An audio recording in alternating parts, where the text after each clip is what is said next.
Hello and welcome to the 2026 World Orienteering Championships, where we're going to bring you live coverage of today's quarterfinals from the knockout sprint. We'll have, of course, the semi-finals and the finals coming up later, but for the moment we're going to focus on the 6 quarterfinals for the women and then the 6 quarterfinals we've got for the men, where only half of each heat will make it through to the semis later on this afternoon. And we've moved actually a little bit more towards the centre of Geneva here on the Italian coast, very close to this fountain actually. We're in a gorgeous square which is right by the Doge's Palace, and we're going to cover a lot of the old town streets on the courses today. There's lots of old maps that the athletes will have been basically trying and testing out and making their own maps as we kind of have this view over the city here, and they'll all have done a lot of preparation for today's race. The qualification actually happened yesterday on the very hilly streets. It was pretty much a downhill course, lots of downhill running off some steps, lots of mistakes happening on that type of course as well. It was quite interesting. I'm sure we'll talk about a few of the people that haven't made it through to today's quarterfinal. But you know, this with very different kind of conditions today for the quarterfinals. Again, very warm, 30 degrees. The athletes will have known about this. They'll have prepared for this. And actually, it's a little bit cooler in some of the little alleyways that we've got around here today. But yeah, Jonas, very, very different conditions. Yeah, and you said it. I mean, you're not that exposed to the heat, to the sun today. It is different. It's also very much different kind of orienteering when you come to the terrain. It's a different kind of orienteering. The technique you use, it's this classic all-town orienteering in Central Europe, left-right. But we have a couple of tasks that are going to challenge the runners today. So I think it's going to be very interesting, and something that's very, very similar to the sprint final that we had a couple of days ago is it's very intense. There are almost no legs where you can kind of relax, no dead time at all. It is orienteering from the start to the finish. Yeah, it absolutely is. It's going to be very, very exciting to see how the different packs behave. So for our quarterfinals then, we've got a 2-kilometer course, 65 meters of climb.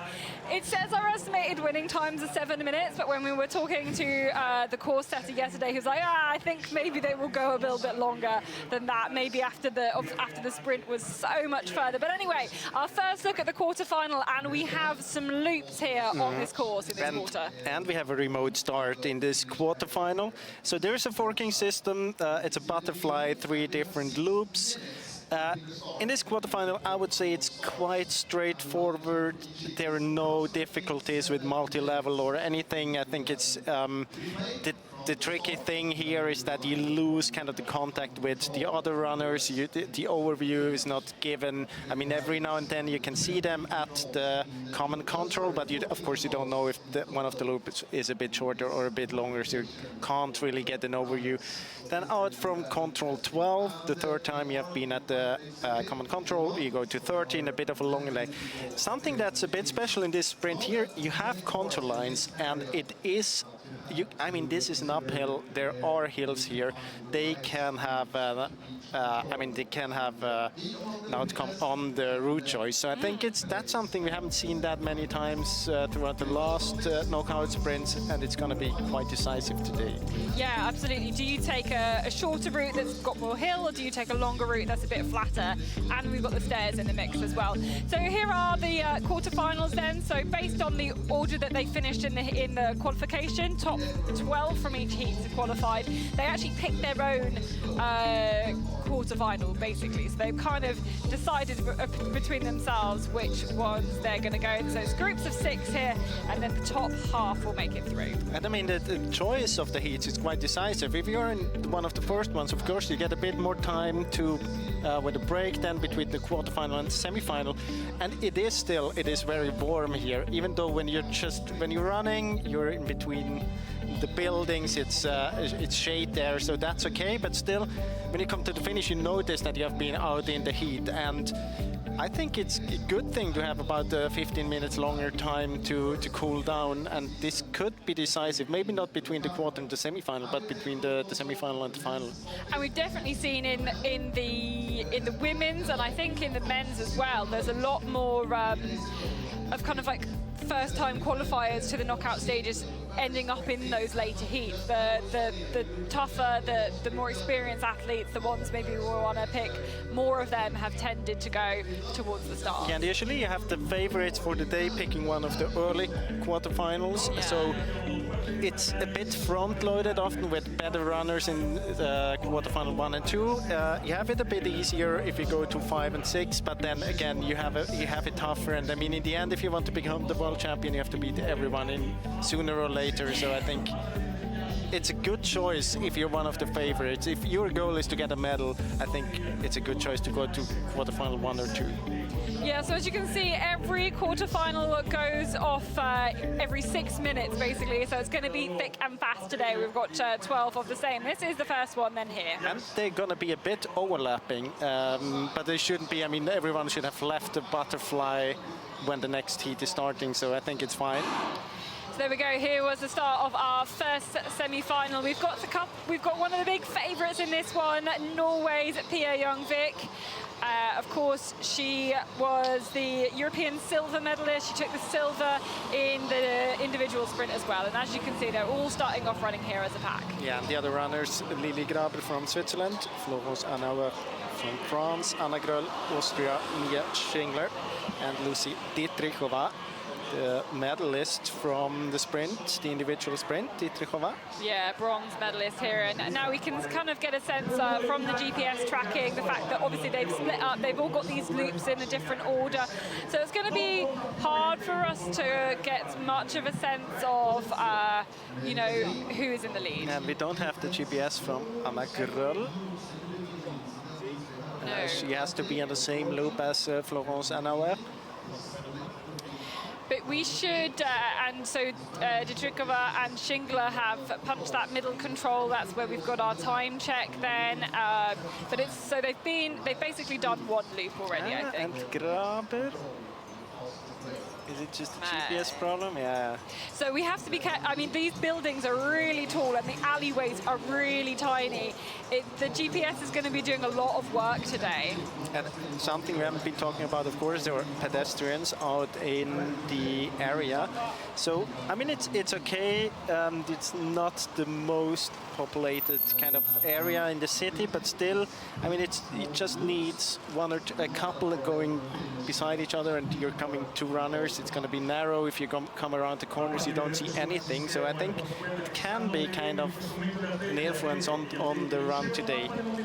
And we've had lots of quarterfinals recently. I mean, we saw it in Switzerland where we had this butterfly forking. It seems like a very common kind of thing, especially for a quarterfinal. Why do you think that is? I mean, the quarterfinal, usually it's not broadcasted in the TV stations. Well, I don't have to explain it to our viewers, but it's a bit more complicated. It's hard to see who's in the lead and everything. So I think that's the reason why you don't see it that often in the semi-final and final. I think for the runners, it's quite exciting because, and maybe even a bit easier, you can focus on your own run. There's just one runner on the same loop as you are. But the main reason why you don't see it in the semi-final final is the broadcast thing. Yeah, and it also, you know, when you have these runners like this, where actually, obviously, in the quarterfinals, they're going to be more spread in ability, I think, then, you know, it means that you actually have to be doing orienteering to do well. You can't just sit on the back of somebody else. So they're kind of just finishing the second loop here. They've got one more loop to go, I think, before they go to the others. And we have, I think, Dietrichova and Pia Young-Vic punching there first, then Nia Schindler, then Lily Graber. Florence and Anna Gröll are next. But of course, they're out on their last loop now. Yeah, I mean, the most important thing or interesting thing is when they punch next time. But we can say, I mean, Anna is about half a minute behind. Of course, they can differ 10 seconds, but I think half a minute is quite a lot of time. Yeah, but of course our two favourites in this heat must be our two medalists from 2 days ago. Yeah, of course. And especially Pia Young-Vic, a very experienced runner in the knockout sprint. Would be a surprise if she wouldn't make it to the semi-final. It's three runners going through as well. Yeah, and she's made it to the final so many times. Of course, in the European Championships in Belgium, where she took the silver medal position. In the World Cup in Switzerland, she made the final as well. She ended up 5th there. But yeah, very experienced athlete. And I think, I mean, now she's running up to this control 8, and I think she's going to be the first one then at the common control. But I don't think Dietrichova is that far behind.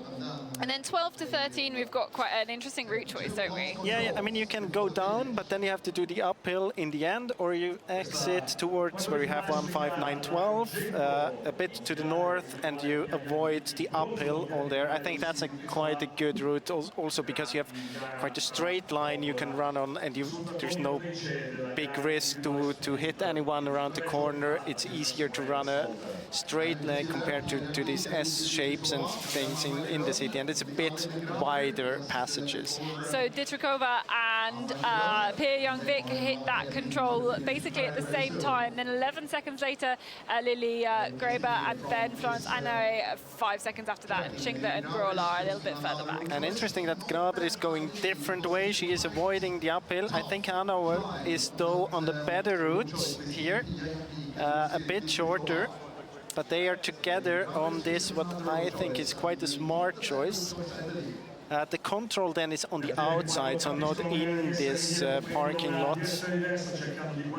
Yeah, there's a few moments you really have to read your control descriptions really carefully, and the athletes were saying that from the qualification as well. And I mean, of course, Pia Young-Vik and Dietrich, they have the advantage that they don't have to turn at this control.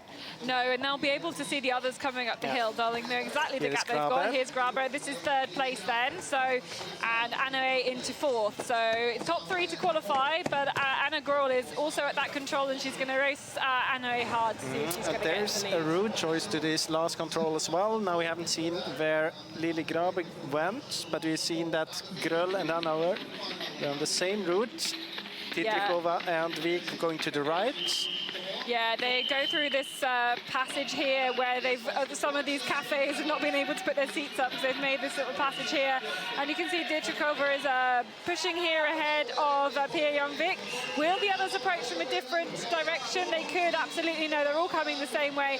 And it's Lily Graber here in for third place. Top three to qualify as we have our first few athletes approaching the finish. It looks like he's going to be clear for Dietrichova and for Pia Young-Vik.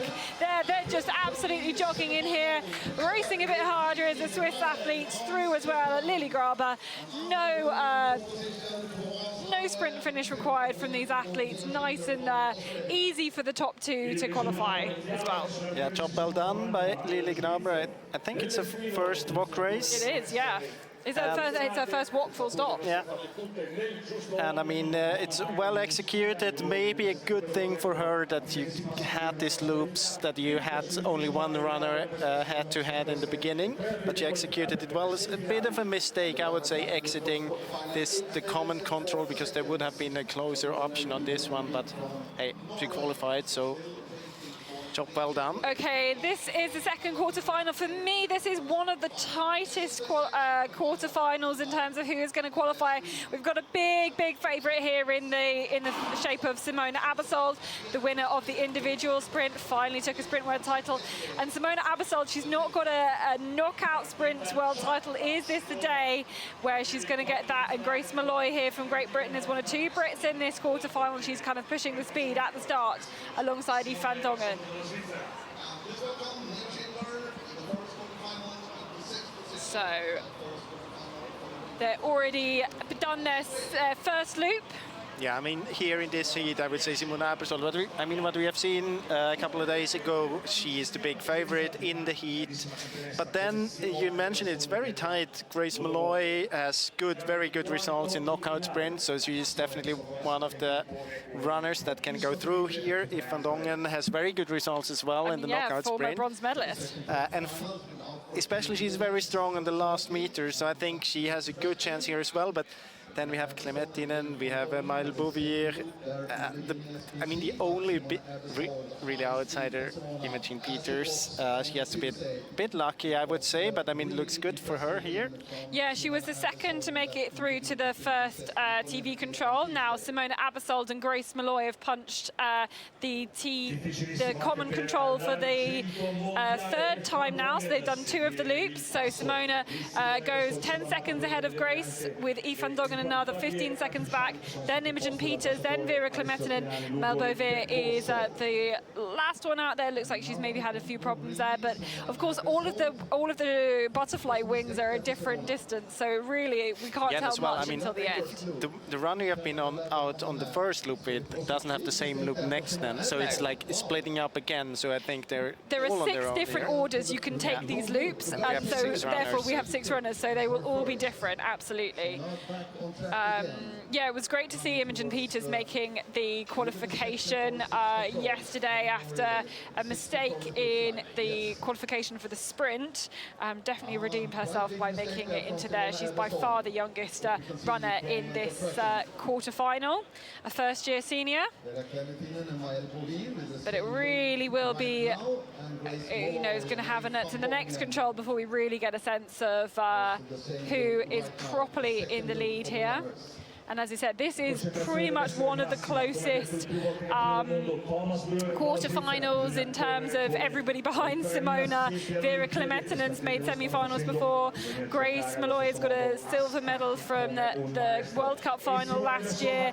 Eve van Dongen's got medals. Mel Boveer's made loads of semi-finals before. So it'll be really interesting to see then how we've gone here. And very soon, obviously, we'll see them at the punch for the common control for the last time before we have that route choice then towards 13. Yeah, and I mean, it's the last loop, isn't it, right now? Yeah, this is the last loop. Because Peter's very close to Abersold, so she has still a good chance. And actually, Vera Klemettinen has punched that one first, with Grace Molloy 4 seconds down. She's she's 7 seconds behind Vera Klemettinen, so soon we'll pick them up on the picture. And are they going to all go the same way? She's going to climb, isn't she? I think she's going to climb. The others are on a different route, so Abersold is taking small of her. So what we can they're all on the say, same. Mel Boveer and Imogen Peters are about 20 seconds behind, but the rest of them, there's 4 of them together. Vera Klemettinen, Grace Molloy, Eve van Dongen, Simona Abersold. Only 3 of those 4 are going to make it. This is going to be very interesting because I think it's a bit of a disadvantage for Abersold at the moment. She has to pass one of the runners, otherwise she will be out in the quarterfinal. And it's really, when it's so tight, so narrow, some of these alleyways, it's really hard to pass. Here's Vera Klemettinen. She's still the 4th runner. Then now Grace she's Molloy, overtaking. Then Simona Abersold and Eve van Dongen, and they know there's 4 of them together. And now she has she has to take the same as the others, Simona Abersold, because so then she has a goes chance. Differently. She turns right. And I think right is quite a good option. Yeah, it's quite a, you go quite a way off the line though if you're going right. Here's Mel Boveer. Not there, right. I think she's going to lose time. I think she's going to lose time. Right next one. Yeah, I think so too. I think she's going to lose time there. Grace Molloy on that decision. You've got to go left. You should go the option we have seen in the first quarterfinal, and Molloy is going through a little park a bit further down. I think she is going to go out on this one, so I think the 3 here are going to go through. I think you're right. Not sure which way she's going to approach the control, but that was not the best way to go. Comes. Yeah, the decision route choice down from 13 to 14, not the best one for Grace Molloy. So we have 3 clear. They're crossing the line here. Easy stuff for, in the end, Simona Abersold, Eve van Dongen and Vera Klemettinen. I mean, I have to say, it was not the most tactical thing to do by Grace Molloy. I would say she would have had a chance in the head-to-head just physically to compete against the others. So your 4 runners, 3 get through, you have a 75% chance to get through. You keep the others and try to. I mean, the chance that the chance is much bigger compared to when you risk it by a route choice. You don't have to win it, so you don't have to risk all of it. And you know, I was talking to her yesterday, and she was saying that like my strength is my speed, and actually when it gets really technical, that kind of is taken away from me. So yeah, I'm surprised she didn't stick with the others there. Maybe she just didn't, maybe she was only focused on her own route choice and didn't see the others. But anyway, we have Simona Abersold, Vera Klemettinen and Eve van Dongen out through to the semi-finals. And of course, if she would have had the quicker route choice, we would have said, well, very well played. Yeah. So it's very easy to know when you have. But I wonder if she thought you could go down some steps when you actually couldn't. I wonder whether she made a mistake in not seeing the route choice. Anyway, we have the next quarter-final heading off now. And it's quite an interesting field as well here, because we have Caroline Olsson, Sanna Fast and Hedvig Valbjörn Gudesen in it. Yeah, for me they are clearly the best 3 here. Yeah, 3 runners I could see in a final as well. Yeah, absolutely. So they've done their first loop, now they're on their second loop. After the first loop, it was Boglaka Chaka who punched first, then Ana Defez Chernicharo. We're going to go. My Spanish is not very good. Then Caroline Olsen, then Sanna Fast, then Ylvi Kastner, then Hedvig Valbjörn Gudesen. But I mean, they're all on the different loops. It doesn't really, they're all kind of different distances slightly, and then obviously they will split up again for the next loop as well. So it's really only after they reach this control for the 4th time they've really got the chance. But yeah, I mean, we've got Caroline Olsen. She took that silver medal in Edinburgh 2 years ago. Then she had she went away. She's had a baby. She's come back to the sport. She was 3rd in the Swedish knockout knockouts in the World Cup. A great return to form there. She hasn't run the educated individual herself sprint. as a psychologist as well, so might help her a bit here. She does everything. She does everything, yeah. I think it was some course she's taken. I don't think she has gone the full education. And obviously, Hedvig Valbjørn Gudesen has won both the knockouts of the last 2 rounds of the World Cup in Switzerland and Sweden. The new star of the knockouts, and this will be really important for her, obviously, to make it through here. And she is 36 seconds down, though. This the third time they punched this control, and I wonder whether she's made a mistake out there. And I mean, Gudesen, her big strength is the head-to-head in the very end, and this kind of butterfly thing, we have the option here. It's maybe not her favorite one, because she definitely loses the head-to-head for a couple of minutes for most of the course here. And it might be the chance for the others to get ahead of her. And he said it, she's quite far behind. We know that there are differences between the loops. You can see that, a couple of loops have 3 controls. The one Gudesen is on has only 2 controls. But still, she's quite far behind Kastner, so that doesn't look too good. Okay, so we've had the punch then from Caroline Olsen and Sanna Fast at that common control, 7 seconds apart. So Caro is the fastest at the moment. Now Ylvi Kastner has punched, and she's 16 seconds behind. And obviously we're looking now for the Dane, who's still not punched. We've got Boglaka Charko into 4th place, 19 seconds down. Then the Dane, she's 25 seconds down on that leading time of Caroline Olsen. But she's 9 seconds behind Ylvi Kastner. Yeah, so we know how fast she can be. And will she choose to take the hill? Caroline Olsen's taking the hill. Will she lose some time? Sanna Fast avoids the hill. Kastner It's a good route. And which way will Gudesen go? Kastner's a good route. I think Gudesen... So she's going to take the hill, but will she catch up? She's got to catch up a couple of athletes here to be able to make it through. One of the big favourites. Very, very difficult for Gudesen. Yeah, so we'll have a camera at control 13, and we'll be able to see the gaps then. Here's Sanna Fast. She's the first one there. She's gone a flat route. So Olsen behind, so it's much quicker to go the flat route. The 2 Swedes are away. Here's the next athletes. This is Ylvi Kastner, 11 seconds behind. Where are the chasers? Where is the Dane? There's Charko, there's Gudesen.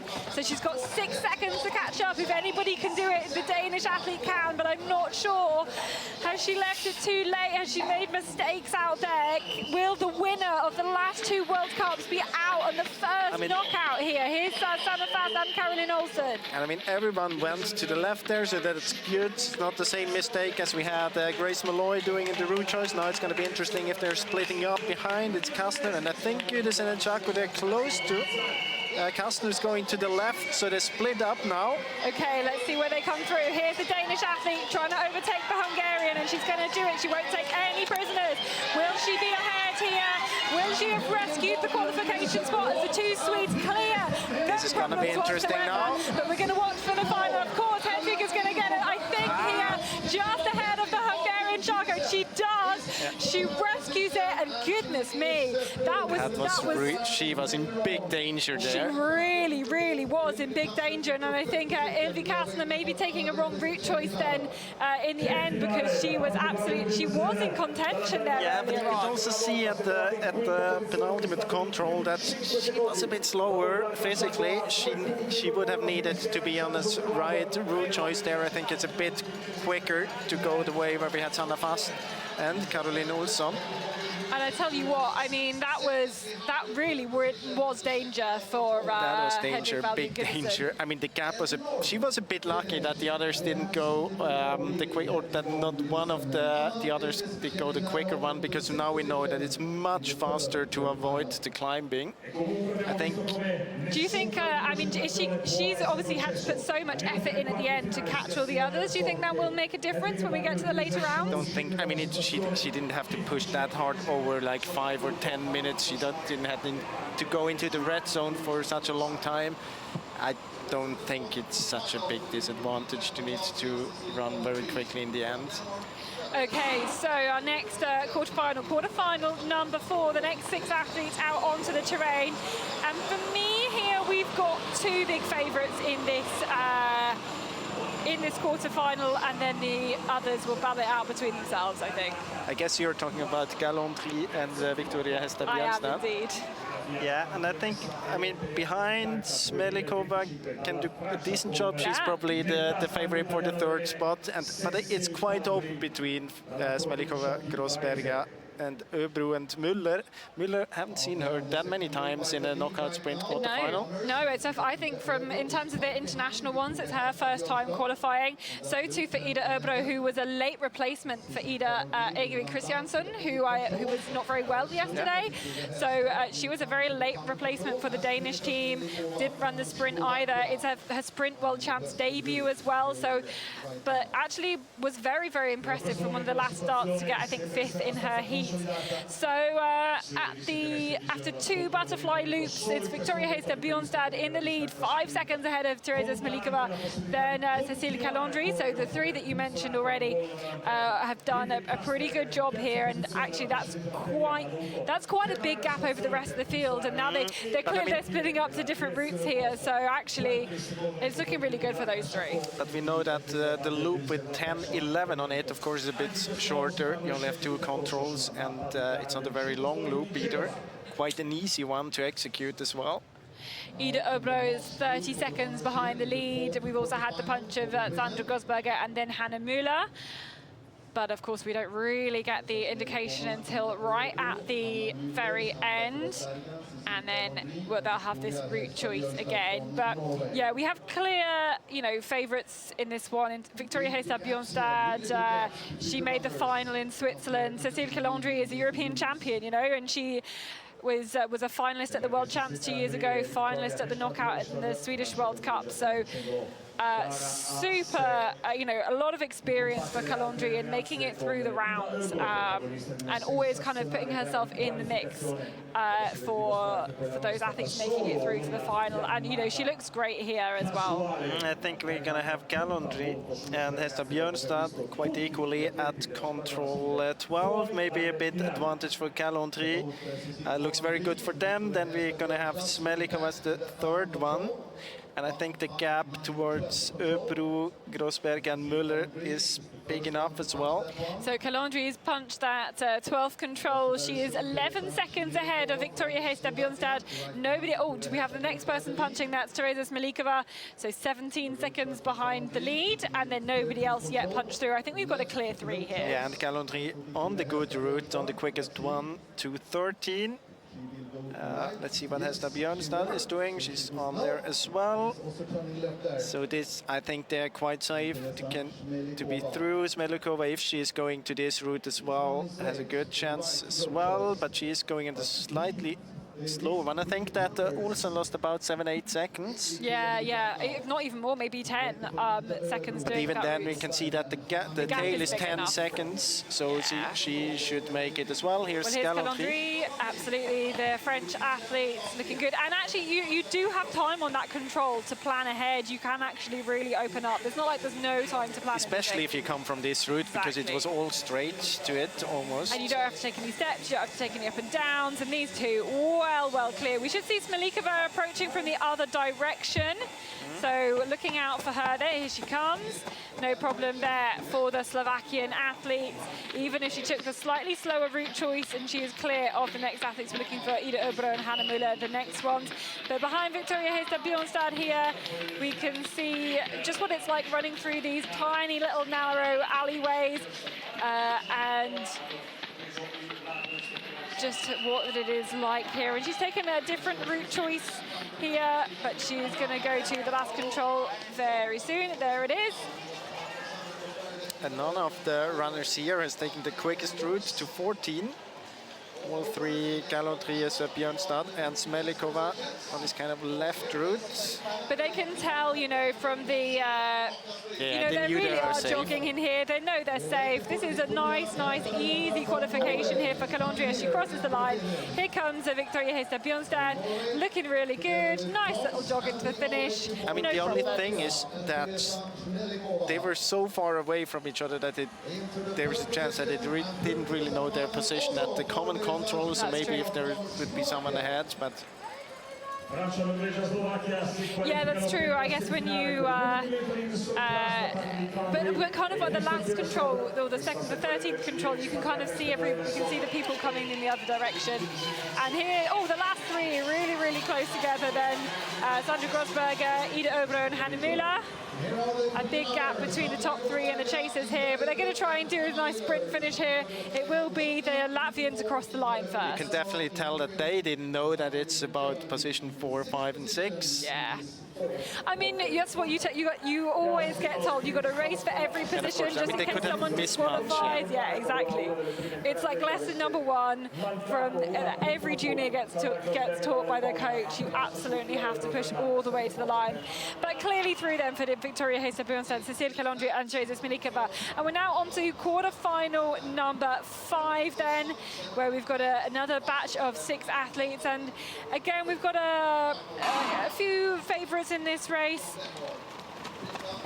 Actually, this is kind of quite close here for me in terms of some of the athletes here. I mean, for me, Malina Gubbe-Christiansen might be the favorite in the heat. For the heat, Teresa Rothery, of course, is a strong runner as well. But it's very open then for position, 3 to 6. Even of course, you can beat the Teresa Rothery and Malina Gubbe-Christiansen as well. But still, I think. Ooh, but I tell you what, Ida Happala has clearly made a mistake out there because she punched that after the first loop. She was 58 seconds behind all the others. She might have been on the wrong loop first, because You think you're looking at Jonas is looking at the GPS. Rita Maramorosi is punched, and now Teresa Rothery after the second butterfly, but Happala. She did a mistake at control 7. I don't think she could spot it, so she was around there for about 15-20 seconds. I wonder if she was the wrong side of the wall there, maybe. But Happala, she's out of it here. We wouldn't expect DiBiase to make it through to the semi-finals. It's her first time qualifying for the knockout rounds. So really great work from the home athlete to make it through. So for me, it's there's actually quite a few athletes who have made it to the semi-finals before, including Ilza Jumika, the young Latvian here as well. Here's the mistake. You can see it. She is at control 7, but she couldn't really spot it there. She's down, and it's on the must be on the building, and she went down. Yeah, it's. The south corner of the building, and she went to the south corner of the wall. Yeah. Check your descriptions. Yeah, definitely. I mean, what we can say is also we have 4 runners within 17 seconds. So Ilse Jumike is still in the fight for it. Then we have another 16 seconds down to Madelina DiBiase. And Ida Happala, of course, she's out with more than a minute of a gap compared to Rita Maramaroshi. That's such a shame for Ida Happala. She didn't run the sprint. You know, this is her main race of the championships. You know, she's made a semi-final in Sweden. She would have had that as a target to be able to make that semi-final, and to make a big mistake like that, you know you're done. And now we can say that we have the 3 first runners within 6 seconds. It's Maramarosi, Agevik Christiansson, and Rothery.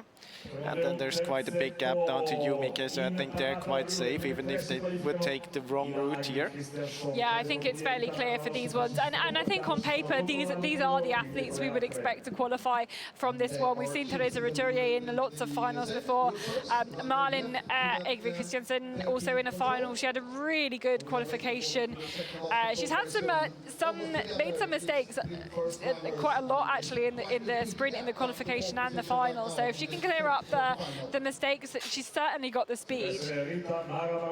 And Mara Morosi is, you know, for such a young athlete, she's technically a first-year senior. It's not her first World Championship. She's doing so well. Here's Malin Egvi Christiansen and Rita Mara Morosi, less than a second apart. Roturier slightly further down, but they'll probably have seen, you know, they're going in and out of the control the same direction. I think they'll know that they're the three ahead. You could see the course planner as well. Tanani, full speed, running into the terrain. I don't think that they know that they are safe, because they're still pushing quite hard here. Otherwise, if you would have total control over the situation, you could be starting to jog here. And then I think it would make a bit of a difference, because then we would have about 1.5 minutes less of intense running. Yeah, but you can hear the whistles here as the helpers blow the whistles to spot the athletes coming through.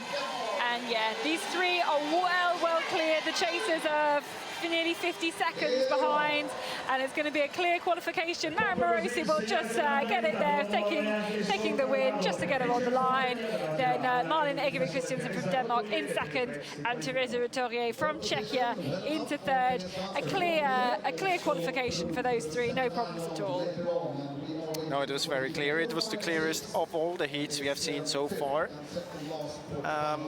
And even on paper, I mean, Ida Haapala wouldn't have had a chance, but with a mistake like this, of course, you have no chance to be in the fight. If you do about half a minute mistake in a knockout sprint, then you should be out.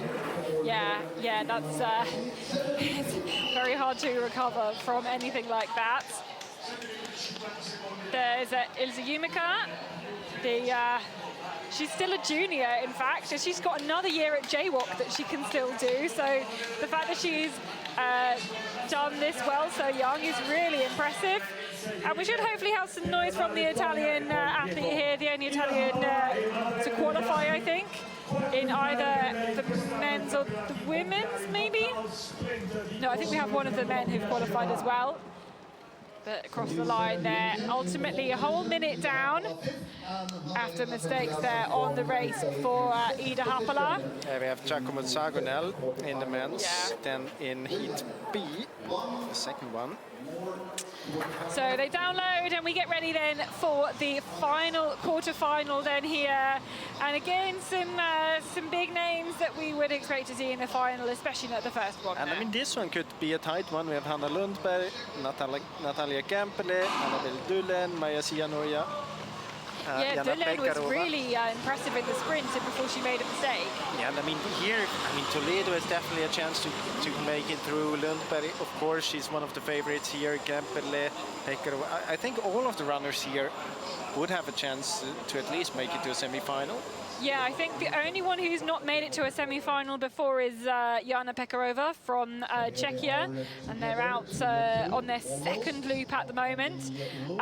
Maja Sianoja from Finland has fantastic sprint form this year. I think we normally think of her as a bit more of a forest orienteer, but she's done such a good job on her sprint speed, taking the third place in the Swiss knockouts. Yeah, really very impressive for her. Natalia Kempele made the final at the European Champs, two European Championships in a row. She took a bronze at the first one, which was actually in Italy in 2023. But her form has clearly not been as good as it has been this year, I think with some injuries. And Dullen was really impressive. So actually after the second loops, Maja Sianoja and Natalia Kempele punched a second apart with Hanna Lundberg 9 seconds apart, and Isabel Toledo only just a little bit off. But Hanna Lundberg now on the clearly shortest of the options, so I expect her to be the first one back at the common control. Yeah, and Dullen has this shorter one as well, but you see how much further she is behind Lundberg here. I think she can be quite close to Ana Isabel Toledo then, afterwards. I think it's about 10 seconds shorter.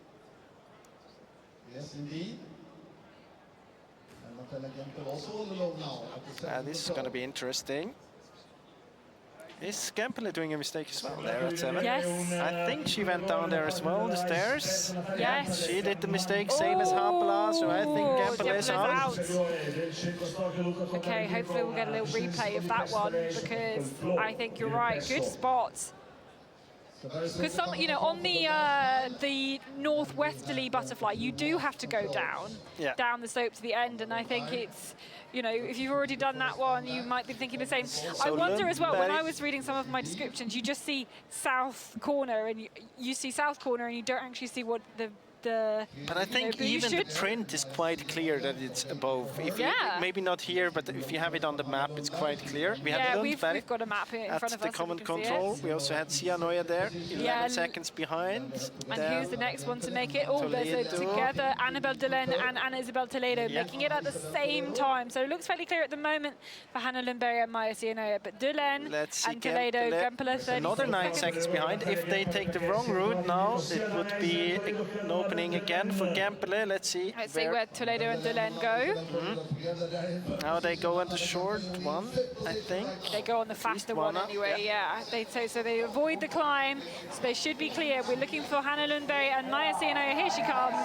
The very tall Swede, very distinctive running style, and she's going to be very clear, and she'll see Maya Sianoya coming around next. Here she is in the white headband, looking clear, 9 seconds difference. So Sianoya actually running a little bit faster than Hannah Lundberg here. And who is going to make it next then around the corner? They should be approaching from the same direction. Yeah.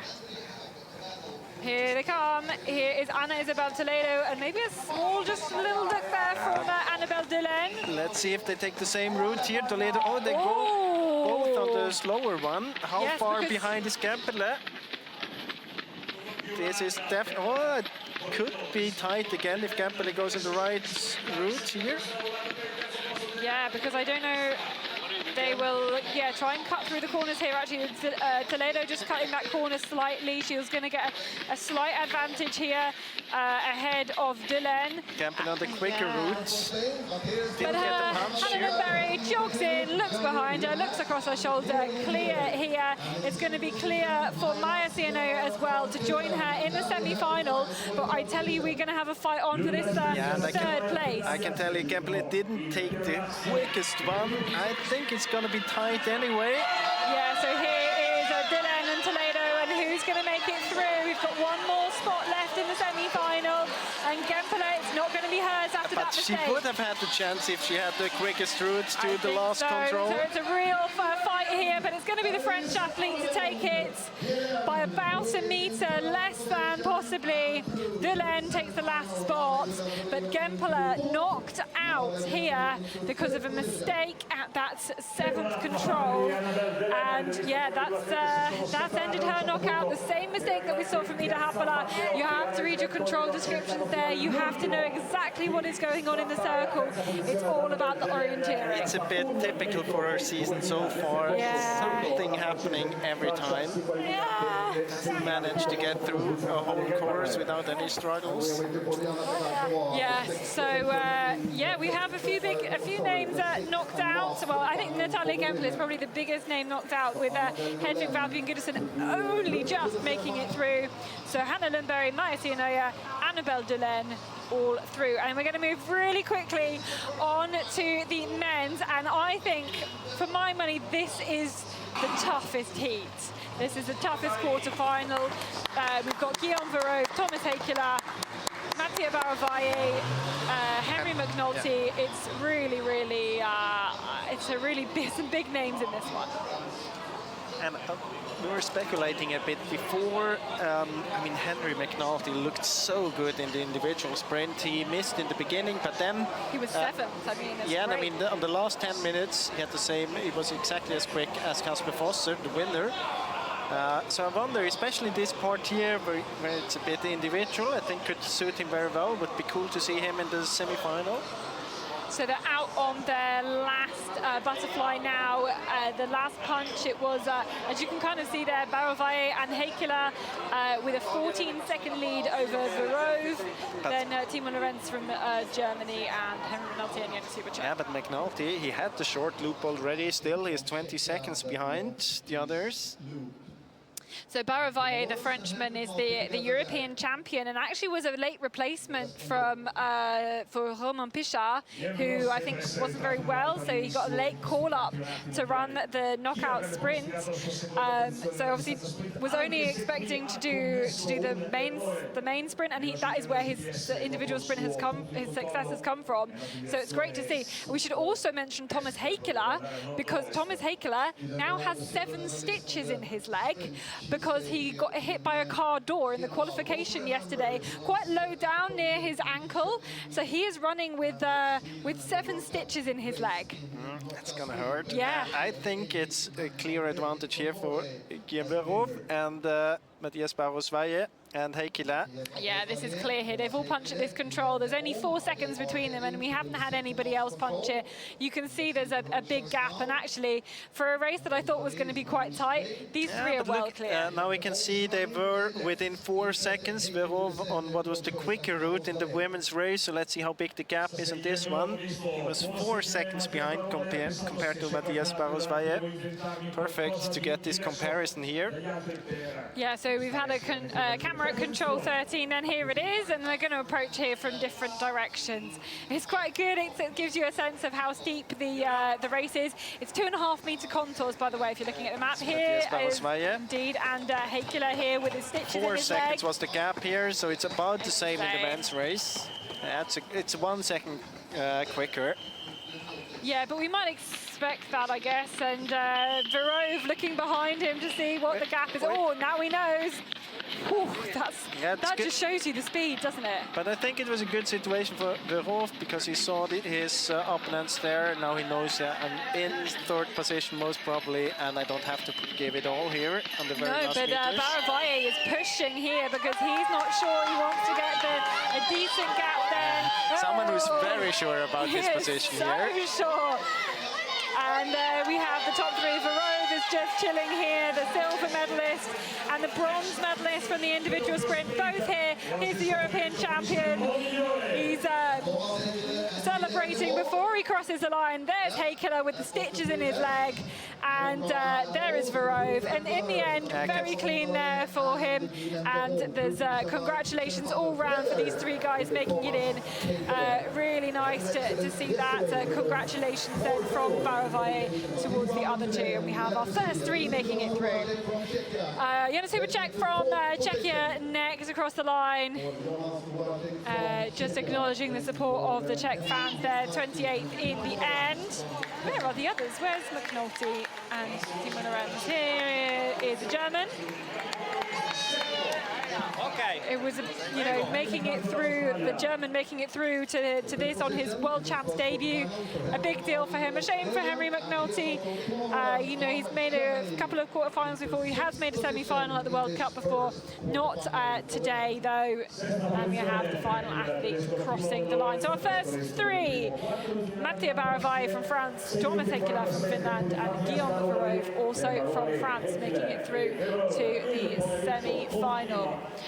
So we have our quarterfinals coming thick and fast here. We move on to the men's quarterfinal number 2, and quite a few people who didn't qualify for this individual sprint race taking it here in this one, and it could be quite open-ish.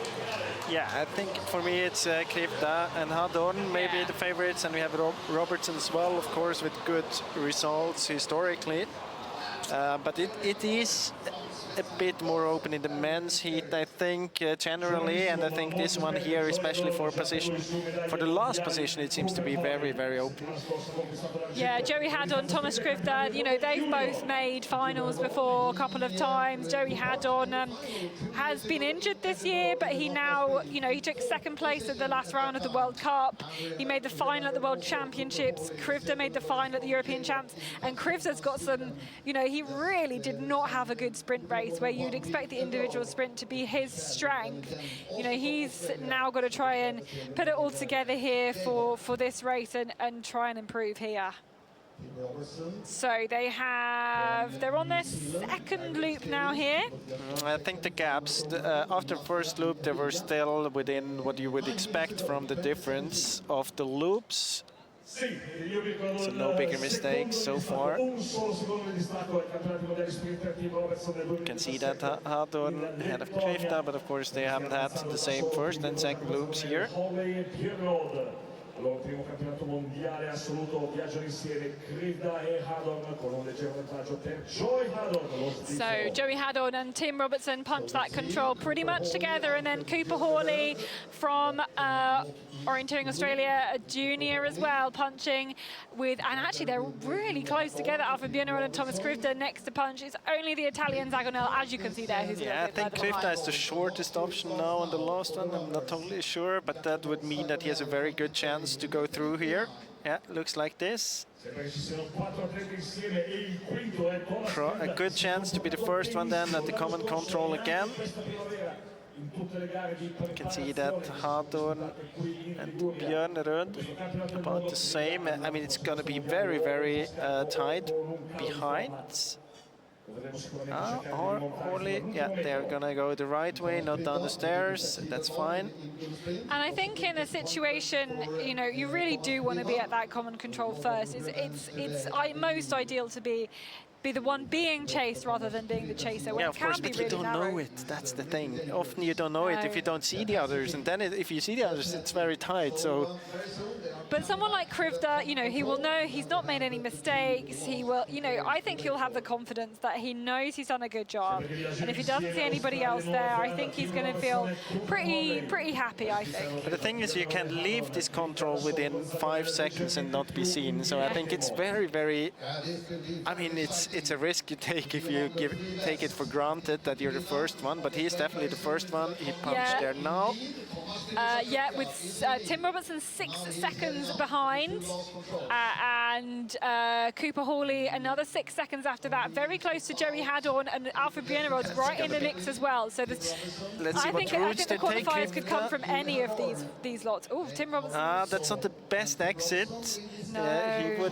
He should have taken the other one. He's going to lose about 1 or 2 seconds on this one. So Krifta will approach from above, and are all the others going south? Sorry, the below route, the northern route, in fact. Yeah, they go the northern route. Okay, so we have Giacomo Zagonel definitely a little bit further behind, but the qualifiers could come. I still think any of the athletes here, Krifta in the lead. It's going to be very, very tight here for Joey Hadon to make it to the semi-final. Let's see here, that's Robertson in second. So who's going to be third? It's Cooper Hawley from Australia. He looks behind Joey him. Hadon. Now really look good. at the route choices they take. That's good for Hawley in the beginning. And Björnerud here from Norway still in the mix. So we've got Czechia, New Zealand and Australia at the moment, and they can see how good route quick he's for running Hawley. here. Oh, and Björnerud goes a different route. He He's goes out straight then. on.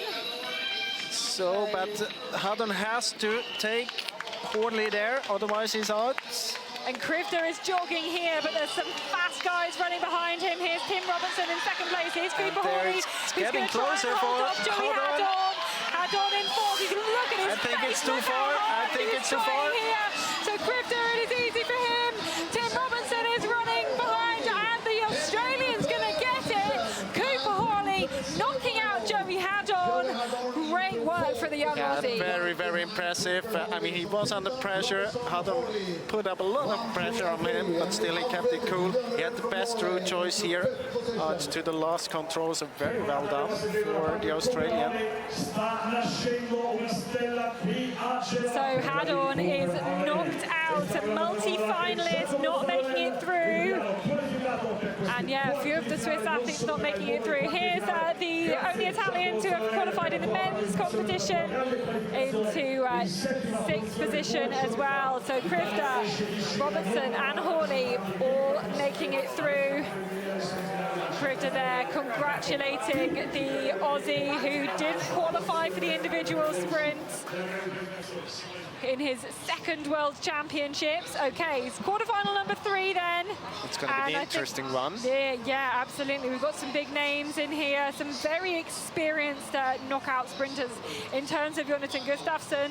So many medals for him at the European World Championships, but we've also got Casper Fosser as well. And we have Zoltan Budoso in great shape here. Don't underestimate Joseph Lynch as well. I think it's going to be quite tough here to get one of the 3 spots. I mean, I would guess that Fosser has an advantage. I would say that Gustafsson, with his experience in knockout sprints, is one of the favorite, and that it's going to be very tight behind. Quite a similar race that we have seen just before. So let's see here, Budoso and Gustafsson on the shortest loop at the moment. Fosser and Hiraoka on this southern loop. Yeah, this is their second loop. And they were all within 10 seconds after the first loop. First wing of the butterfly. And I mean, great to see Japanese athletes, Joe Hiraoka qualifying on his World Champs debut. World Champs debut for Eddie Narbert as well, made the quarterfinal before at the European Championships. So, yeah. The Japanese already quite decent results in the qualification for the individual sprint, and we also had a runner in the women's race in the final. So Zoltan Budoso and Jonathan Gustafsson have already punched that middle control, heading out on their 3rd wing there. We've also had the punch then from Joe Hiraoka from Japan, and for Casper Fosser at the same time, and then Eddie Narbert and Joe Lynch also together. But of course now you have this, and Casper Fosser has the shortest one here, I think. And I think he's going to be the first one then back, but the gaps aren't going to be that big. No, I think this is going to be a very tight one here. Hiraoka is going to be a bit behind because this western loop seems to be the longest one. Yeah, absolutely.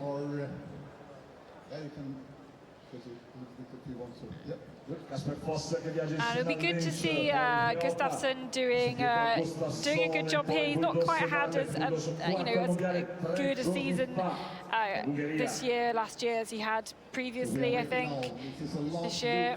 But he's always so good when it comes to the knockouts. He manages to get a good shape. You know, he's got 2 World Champs bronze medals. He's going to be defending those today. He's got a European silver. But this is going to be very tight because I think we're going to have 4 runners there quite at the same time. So Casper Fosser a bit ahead. Maybe. Well, Gustafsson, Budoso and Fosser will clearly be together. Joe Lynch a little bit. Too far behind. Yeah, but Eddie Narbert's clearly fallen behind Budoso here. And in fact, we have the punch then within the same second for Zoltan Budoso, Casper Fosser and Jonathan Gustafsson. Joe Lynch is 13 seconds behind. So we'll see which routes they take here, but we have clear 3 ahead. Tactically, you should stick together now because they are about 13 seconds ahead. If they stick together, then they are going to be through. Yeah, and absolutely they've taken the same route here. Will Joe Lynch go the same way? Yeah, he absolutely is going to take that fastest route, but it's going to be hard for the New Zealander to catch those 13 seconds when you have a group of Budoso, Gustafsson and Fosser. Very, very strong trio here. Yeah, and they'll approach from the right. If they don't go to the right down there, when they exit the control, I think they're quite safe to get through here. So Casper Fosser ahead of Zoltan Budoso. Actually go to the right. Ooh, yeah. That's not the quickest route, but I think those 13 seconds, that might be enough. It's only about 6 seconds slower, I would say. So there is Joe Lynch next to punch. And which way does he go? Does he go the same way as them?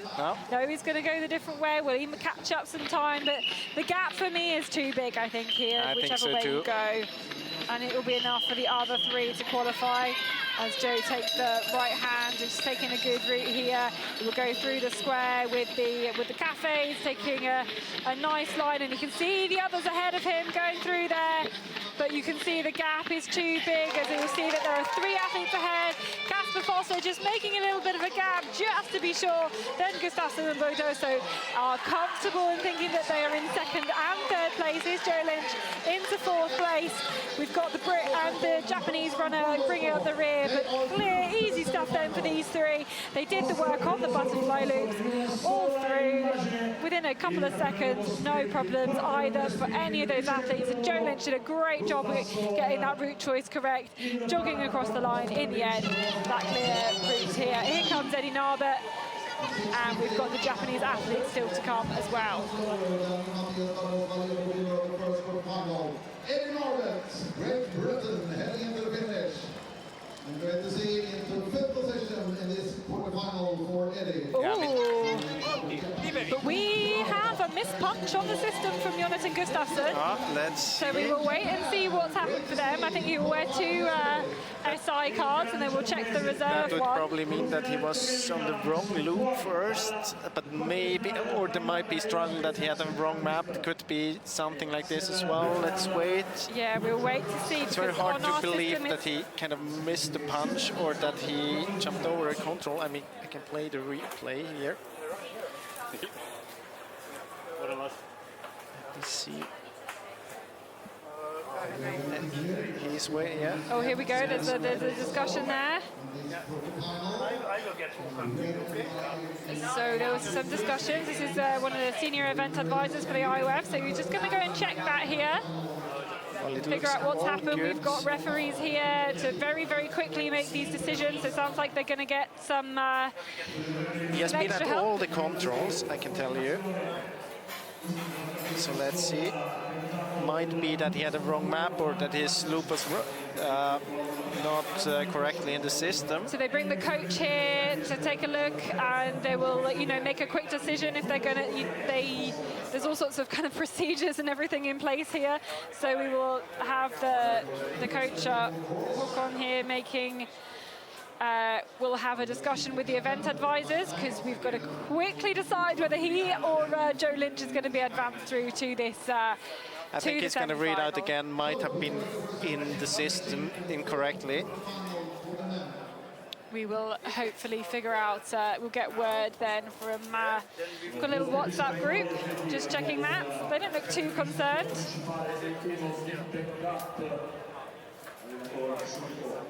But of course, our next quarterfinal already running.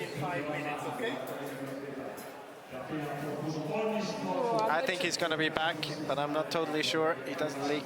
I don't know. I'm trying to read from their body language what's going on. Yeah. Okay, right. We will figure out what's going on with that very, very soon. As we've got to focus now on the men's quarterfinal number 4, where we've got again, quite a couple of big favourites. Well, I think we've got clear 3 big favourites for this race, in the likes of Fabian Abersold, Timo Suter and Axeli Ruhola. Both Timo's, you know, all of them have made finals before at the world or European champs level in the knockouts. Axeli Ruhola, he's the European bronze medalist, the Finn, took 20th place. Fabian Abersold making his sprint walk debut, actually. It's hard to believe he's not been at a sprint world champs before, but was 3rd in the World Cup final in Uster last year. So, you know, got lots of potential in terms of this sprint. And they're actually on their last butterfly loop now already. At the previous one, it was Felix Hunt and Timo Suter punching at the same time. Then 5 seconds later, Nicholas Kastner. Fabian Abersold was the last one there with 16 seconds behind. But as you can see, he's on the shortest route now alongside Axeli Ruhola. So we will wait and see then who's going to make it through to the control first. This is the last loop, and it's quite tight in this heat. I think they're going to be there all at the same time, more or less. Maybe Ruhola and Abersold with a small advantage. Don't think it's the best exit for But So they've punched at the control already. Ruohola, Suter, then Abersold, 4 seconds apart.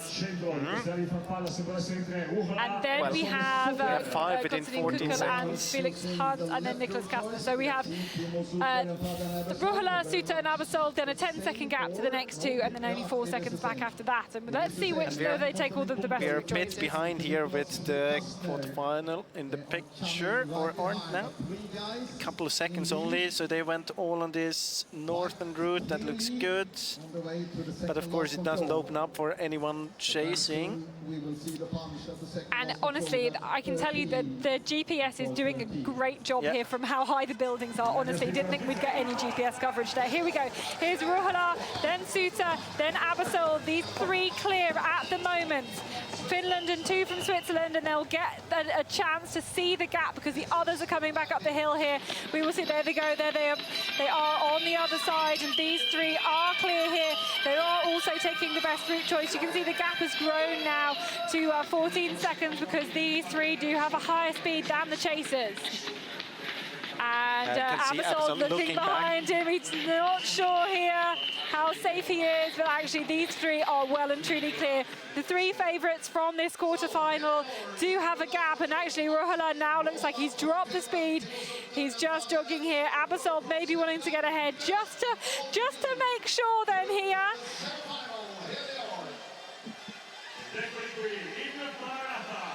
So Abersold will cross the line first, then Ruohola, then Suter, clear for all of these 3 athletes. And 6:54. And they've done a good job. Obviously the 2 Swiss congratulating each other. Definitely expected to make it through. What did Abersold say? But no issues there for those 3 athletes. Konstantin Kukel from Germany making his Sprint World Champs debut, first time qualifying, making it through as well. Yeah, and quite important for the Swiss team to get 2 runners through now. They missed Joey Hadon, one of their best horses probably in this race.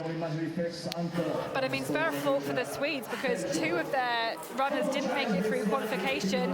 August Millay, the European champion, he went down a dead end, had a massive nightmare there, and no Axel Grönqvist as well. And we're not sure about Gustafsson. We're going to get the decision later. So maybe all hopes will rest on Isaac von Krusenferner, who actually did he was 18th in the sprint. The Swedish men having a tricky time then, but this is quite an interesting quarter-final. Yeah, and I think in here he should have a decent chance to get through to the semi-final. Isaac von Krusenferner.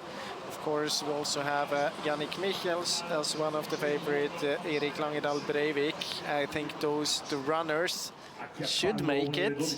Yeah, Isaac von Krusenferner and Yannick Michels were kind of chatting at the heat selection and watching the other runners come in and fill their, they fill up the heat, and they thought they had a decent chance of qualifying.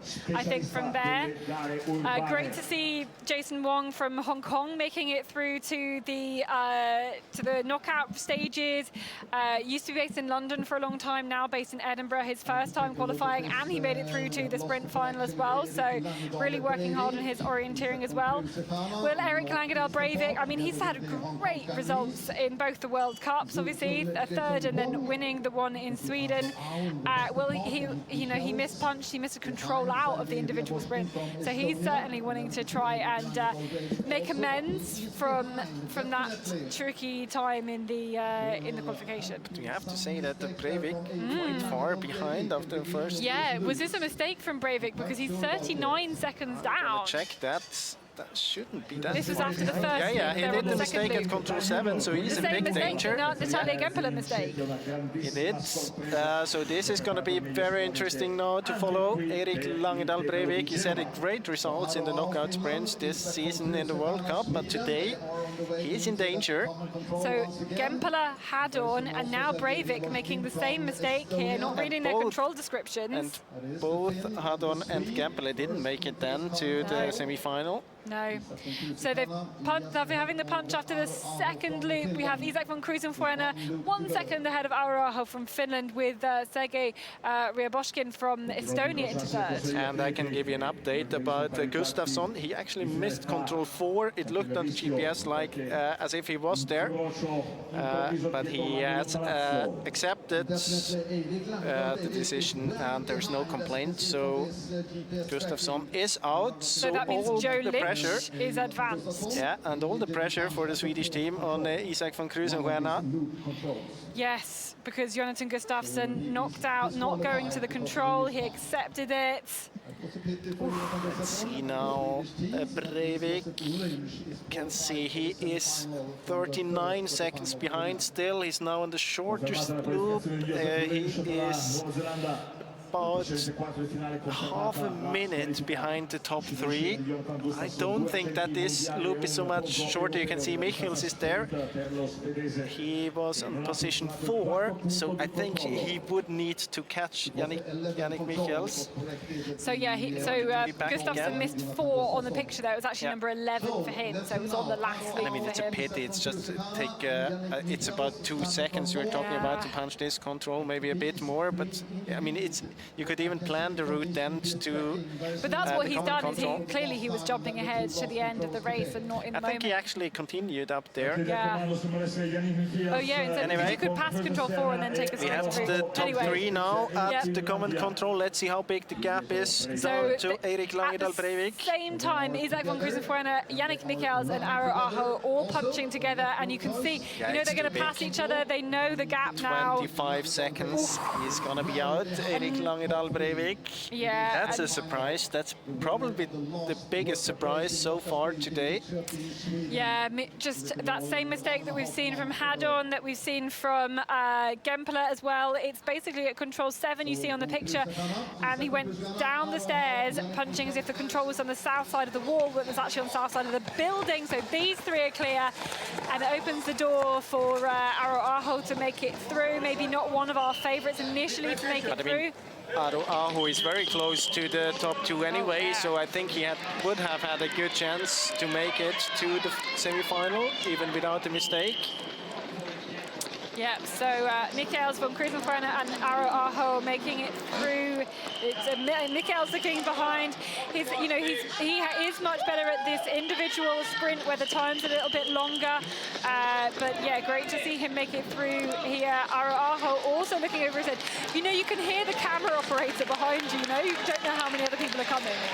And I think that there are quite a couple of spectators here as well. You can see that they are actually watching the race, so maybe there's someone from Finland shouting at him that it's good enough. Yeah, but clear smiles on the faces of these guys. Yannick Michels celebrating, crossing the line, followed by Isaac von Krusenfuena, Auraho from Finland, just jogging across the line, and in the end, very clear for all of those. So Yannick Michels and Isaac von Krusenfuena, and we'll soon see Erik Langedal Breivik through here. Should be the next one after the mistake. Obviously, he'll know what has happened, but we can look for him next. This is the Estonian, though, Sergei Ryaboshkin. Erik Langedal Breivik pretty much walking across the line there. He'll know that'll have been enough, and actually we've already got the download from all the other athletes, so they have a clean car, no disqualifications for them. They did go to all of the controls.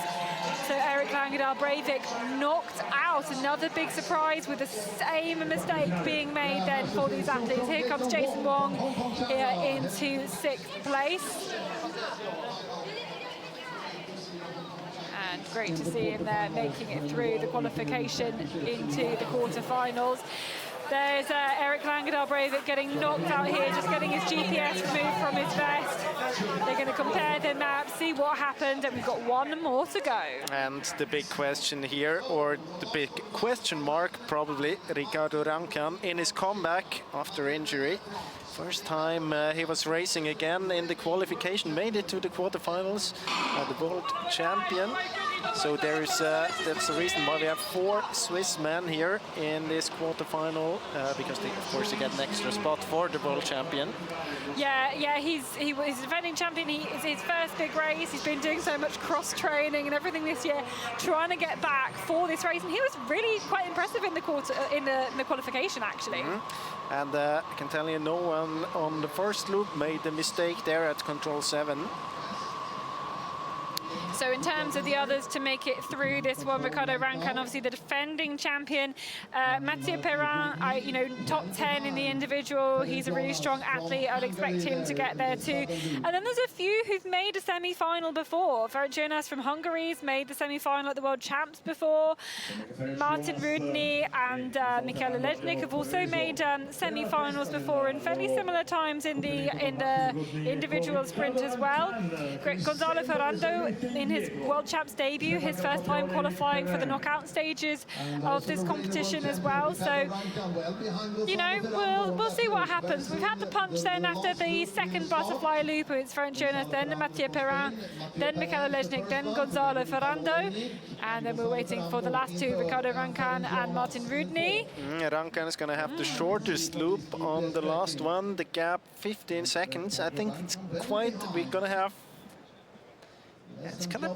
there is a possibility that this is going to be a tight one as well. I think that Rancan is going to be in the decision in the end, because this loop is about 10 to 15 seconds quicker. He's not participating in this WOC here in Genoa this year. So, see there, they're not going down to 7. Looks good for Perrin and Ferrando. Rudny and Rancan together, so you can see it's definitely going to be tight between the two of them. Yeah, and Ferenc Jonas not, of course, going underneath the big motorway that cuts right around this city. And now, obviously, they're all heading back towards this common control. Perrin and Ferrando have got the up and the down still to go. It's a lot flatter for Rancan and Rudny, and you can pick up some speed on these straight alleyways.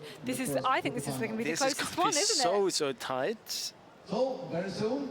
Might be an advantage for Lejnik and Jonas. Mathieu Perrin and Ferenc Jonas have just punched, and in fact they're all there within 5 seconds. Rancan is actually at the back of this pack. It's now interesting, are they going to split up to control 13, or is everyone going to the north? Every second can make a difference in this one, of course. Yeah. Let's have a little look at their GPS trackers. All of them going the same way. And of course, if you feel comfortable physically now, then it's all about the positioning. And it's all about the route choice down to 14 as well. I try to put myself into Ricardo Rancan's head now. How secure can you be about your physicality if you haven't been competing for such a long time? But I think he made it into the top 3 already physically. Here they come. Who's going to come round this first? This is a Frenchman. They've got Perrin. I mean, they're like all together. The Spaniard off the back. They're going to check, so he's going to lose time. Spanish runner out. Yeah. So it's now 4 people in. It's the top 4 you can see there. We're behind Ferenc Jonas here. Rancan going a different way. He might be out here as these 3 are going the fastest way. And we follow Rudny here, but these 3 might have done enough. And it is actually, no, it's not Rancan there that's going ahead. It's Michele Lejnik, I think, here from Poland. Then we've got Perrin from France. And here they come. They're going to come through to this last control. There's Lejnik, then we have Perrin, then we have Ferenc Jonas, and I think we've lost Ricardo Rancan, yes, on the route choice. On the route choice, it's the tightest one. The Polish guy, Polish athlete Lejnik, celebrating, making it through. That is very good. Very good from him. Perrin and Jonas through, no problem. And another Swiss knocked out here.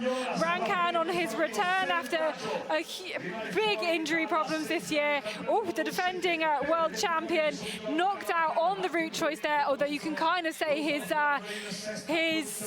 speed, maybe did not have the kick anyway, trying to go a different way and making it count. I mean, you said another Swiss. I think he's the least one to blame Yes. He did a very decent job all the way. He didn't do any mistakes until the very last route choice, where he probably felt that he had to risk something, take another route in order to make it to the semi-final.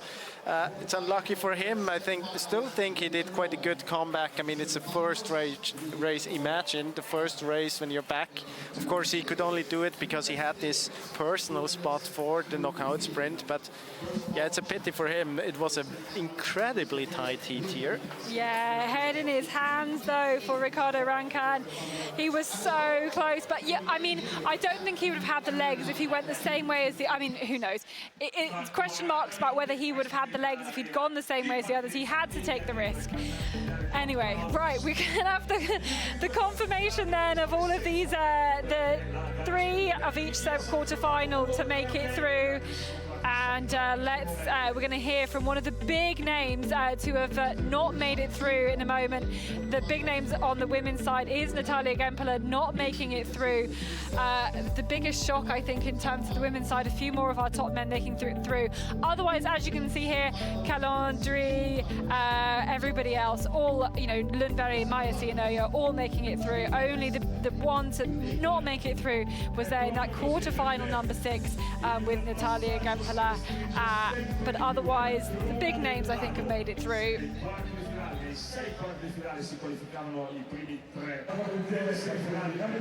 So, Natalia Gempela knocked out here in the quarterfinal. What was your experience of the race? It was negative because I'm 5th or something. But I did a big mistake. I was taking one route choice, and then I thought, it can be down on a Mauer. And then I was checking, and I saw only south. And I thought, it's south, but house south, and not a fence south. And then it was my fault, like, to not precise object. And I did a little bit too much, and it didn't pay me off. And what were your hopes for today? Yeah, big hopes. I'm a little bit struggling now all season with the sprints, and but yeah, I am not satisfied. But what can I do? So I can do it only better next time, so tomorrow. And I will keep my legs fresh in this case for tomorrow. So tomorrow, let's try to understand how sprint works. We'll see. Thank you so much, Natalia. Thank you. Yeah, sorry. So one last chance for Natalia Gempela then with the sprint relay that she'll run tomorrow. But yeah, it has been a tricky season for her. In terms of, sorry, do you want to say something about Natalia? I mean, you can really hear that she doesn't really know what's happening. Her sprint is just not working in some way. I mentioned it before. It's parts of it are good, but then you always find those 1 or 2 controls, and where she struggles, she does mistake. And I mean, she was not the only one doing that mistake, because we had Erik Langedal Breivik with this exactly same mistake, and all of the runners who did that mistake at this control, they didn't make it to the semi-final. Yeah, so obviously you see Erik Langedal Breivik there in quarterfinal number 5, a big name knocked out. Ricardo Rancan, obviously, was defending champion. We also lost Jonathan Gustafsson in missing out a control, which was, quite a big shock, to be honest. And Joey Haddon, of course, making that mistake as well. So we now know our semi-finalists, and I think we're going to hear then from Breivik to find out what he made of the mistake that he did in his competition as well. Okay, so Erik Langedal Breivik knocked out here in the quarterfinal. How did you experience the race? It was started as I expected. I was understanding where the start was, and that it will be a lot of climbing. That suits me good before coming up to the arena, and then I saw the forkings. I think, this is good for me.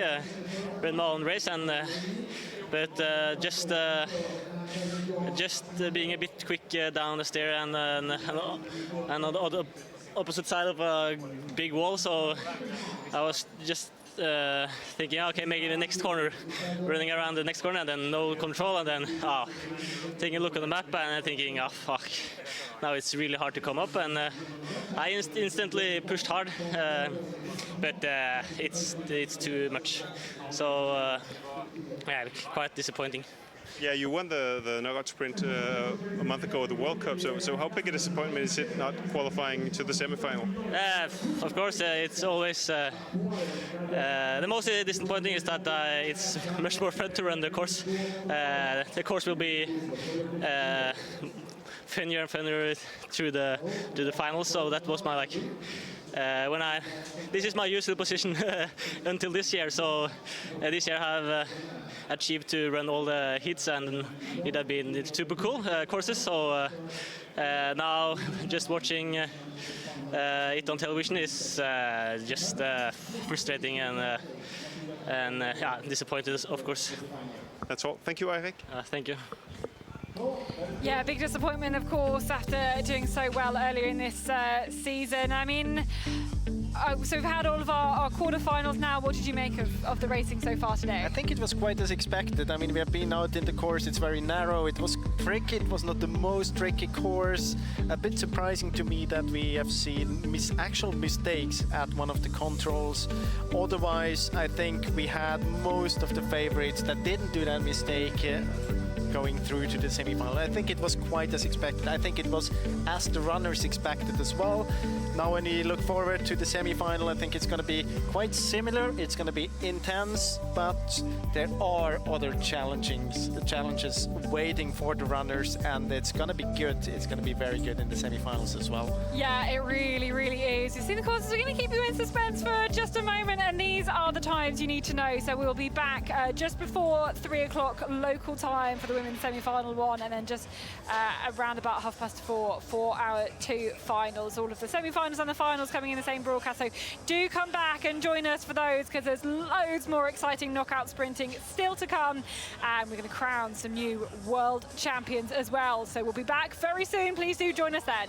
See you then.